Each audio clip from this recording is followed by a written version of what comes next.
There is growing concern over new technology that could be the future of airport security. The TSA has a new pilot program that uses facial recognition technology instead of checks of boarding passes and driver's licenses at Los Angeles International Airport. Chris Van Cleve is at Reagan National Airport outside Washington, D.C. with more on this story. Chris, good morning.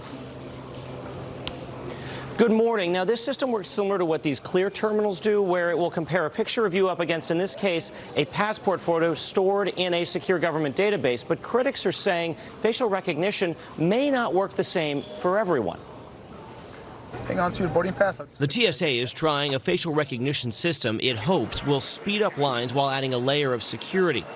At LAX's International Terminal, the agency is testing a future where flyers won't need a boarding pass or an ID check to go through security. The passenger experience is enhanced because you don't have to fumble through your belongings to pull out, multiple ID documents. You just walk up to the camera, pose for a photo, and you're off on your way. The TSA says the images are not saved on the camera and are compared against a gallery of passport photos of people known to be flying that day to confirm the traveler's identity. During the pilot, passengers are not required to participate. The process takes as little as 2 seconds. A standard document check takes about 20. I'm fine with it. I was just surprised by it. The people that have nothing to hide, I think there would be, are all for it. I'm not really concerned about my privacy. The LAX test is part of a larger push by Customs and Border Protection to meet a congressional mandate for biometric verification of people entering and leaving the country.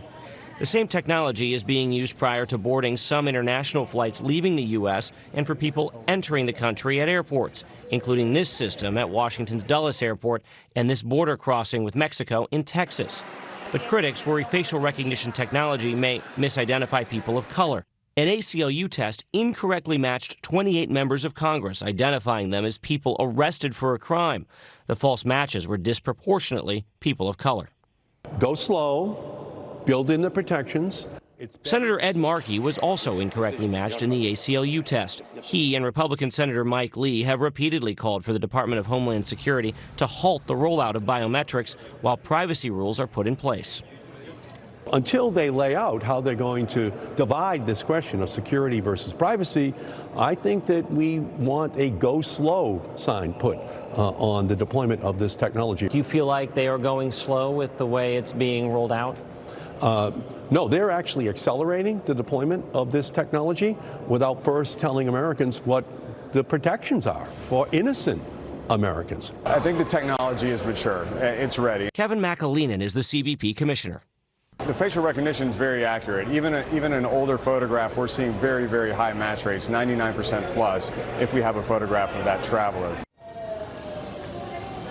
Customs says it's still developing those privacy rules. Photos of U.S. citizens are saved for just 12 hours, everybody else for 14 days. TSA says they just want to see how well the software actually works. Nora?